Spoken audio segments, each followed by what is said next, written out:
Hi friends, I am Torit Mato and you are watching Art in Purulia.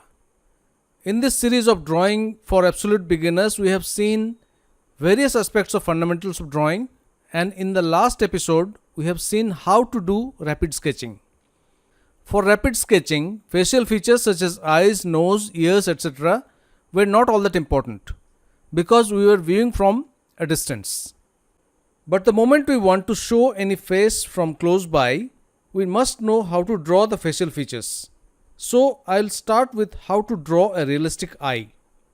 First, let's see the construction of an eye.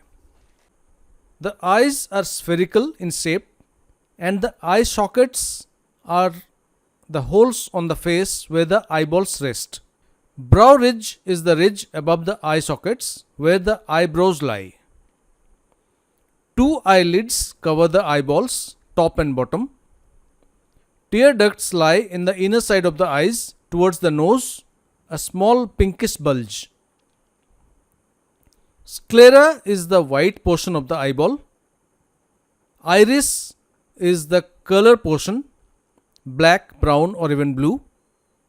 Pupil is in the center, dark in color, and cornea is the transparent cover shaped like a contact lens on top of the iris. While drawing the eyes on the face, we have seen that the eyes lie in the middle of the face. When we start drawing the head with a circle, the middle of the circle represents the eyebrows. First we need to see the placement of the nose. Then if we draw two vertical lines up from the side of the nose, we will get the inner side of the eyes.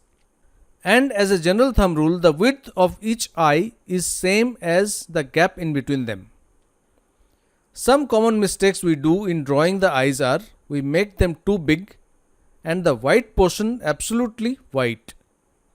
Actually, the white portion, being a part of the sphere of the eyeball, should have some shading to show form. The eyelids are not in one single plane.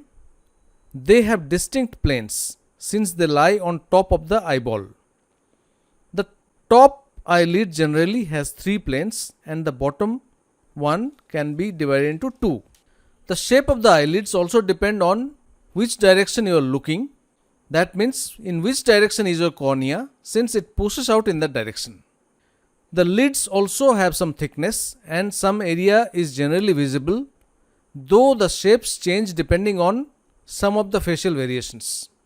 When we look at a face from side, the top lid sticks out a bit more. Tear duct is generally slightly below the central line of the eye. The shape of the iris also depends on the direction of looking. Only when looking straight to the viewer, it will be a circle. Otherwise, it will be oval, and the width of the oval will depend on how much side or up or down one is looking. Highlight on the cornea will be on the darker side of the iris because the light will strike there. Eyebrows, generally men have thick and straight eyebrows and women have thinner and with a bit of curve. Eyelashes generally appear as chunks and not as individual hair. That is another mistake we do. And unless the eyelashes are abnormally long, they won't be seen appreciably as individual hair. Now let's see how to draw a realistic eye. I'll use a front view of the right eye. I find it easier to first mark the bigger shapes such as eyebrows, top limit and the bottom of the eye sockets, and then break them into eyebrows and the actual eye with the eyelids separately.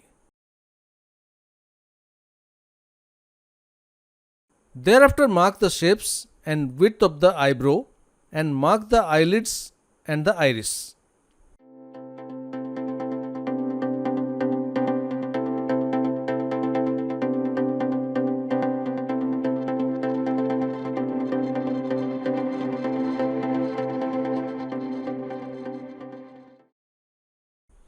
Then mark the area of shadows and lights in just two shades in the beginning.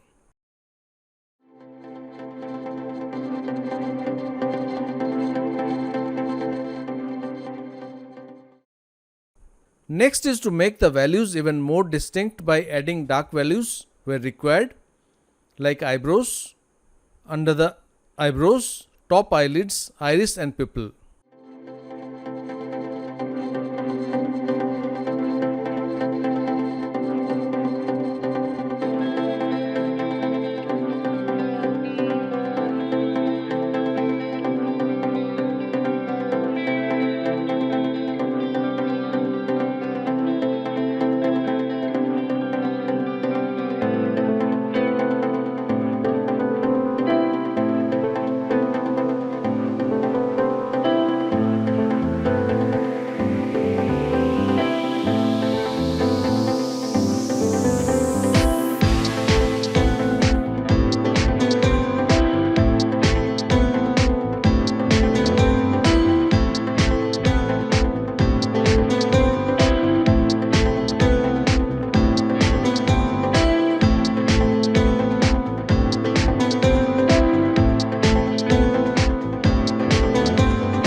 The white reflection should be on the side of the direction of light, but surrounding area there will be darker than rest of the area.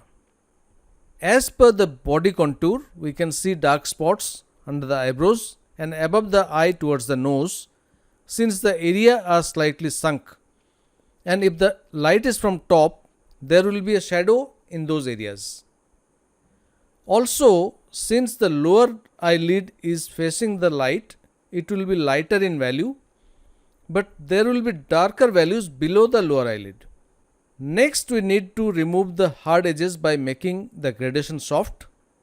Once the gradation is done, a little bit of fuzzy eyelashes can be added to finish it.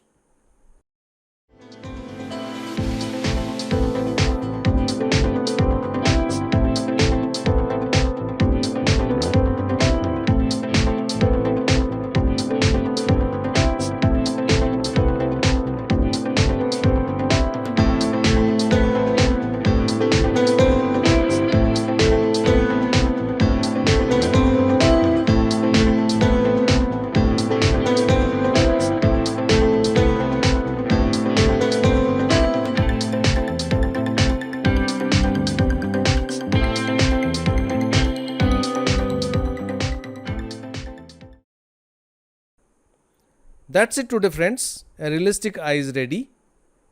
I'll take up nose and lips in my next video. Thank you for watching. Stay safe, keep practicing. See you.